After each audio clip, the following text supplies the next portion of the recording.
75 hard challenge. 75 hard. Beats a 75 hard. 75 hard. 75 hard. Biggest mistake I see when it comes to 75 hard is how people speak about it. All right, guys, it is the day before 75 hard. So tomorrow is day one. I'm excited to get started because so many of my clients have told me that they've tried it. So I'm going to give it a shot and see what happens. So day one of 75 hard begins right now. All right, guys, it's day one of 75 hard. Just did my weigh-in and feeling good. Gonna get this challenge started. And we're headed to the gym now for workout number 1. So let's get after it.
Before we get any deeper into day one, I should probably explain to you what exactly 75 hard is.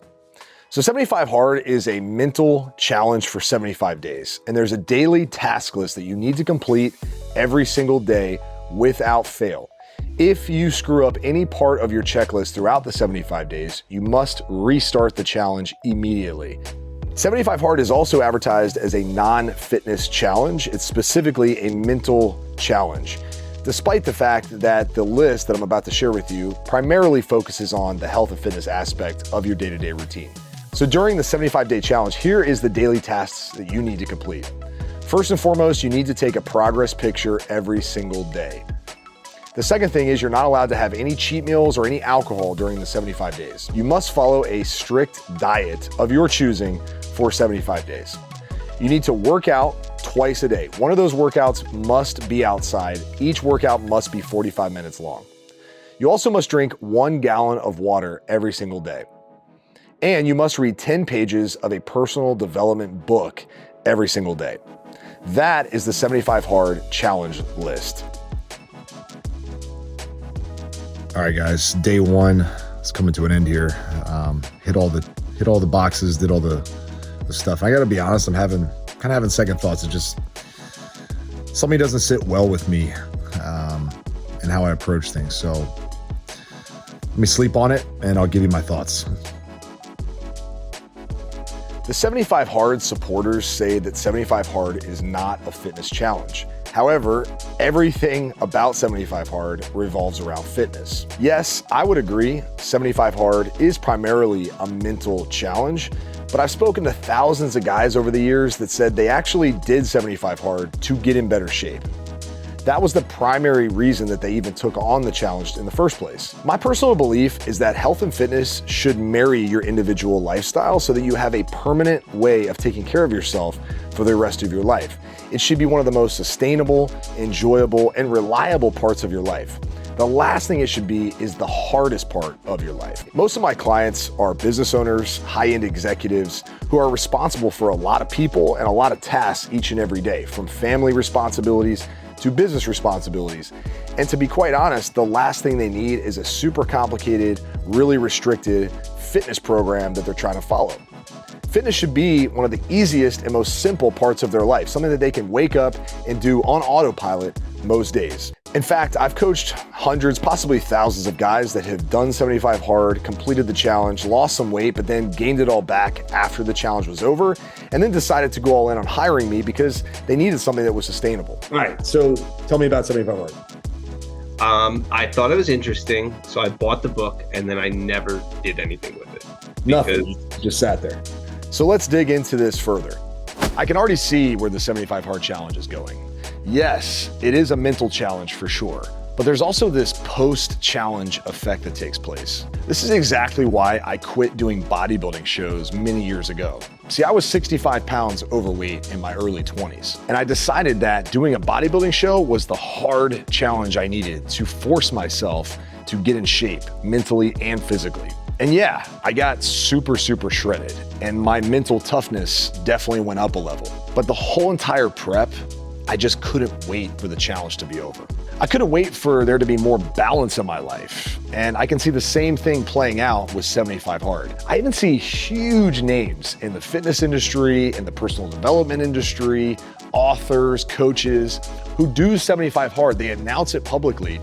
And then a year later, you see that they're doing it again because they fell off during the course of the year, gained a bunch of weight back, and now they think 75 Hard is the ticket to getting back on track. I fully support Andy Frisella and 75 Hard. In fact, he's one of my favorite people. And honestly, 75 Hard is one of my favorite things he's ever created. 75 Hard, if you really break it down and compare it to things in life that are hard, really isn't that challenging. I just don't think it's the smartest way to get in shape.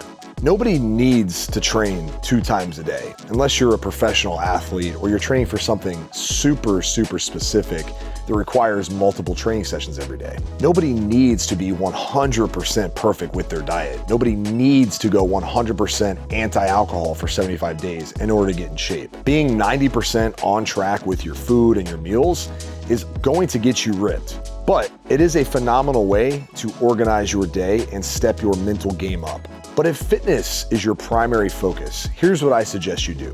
I call it the 3M system. And this is something that I've created over the past 20 years, and it's taken me 2 decades to get to this point where I have something so simple yet so effective that I wake up every single day excited to knock out my fitness goals. 3M stands for movement, muscle, and meals. This is simple and sustainable.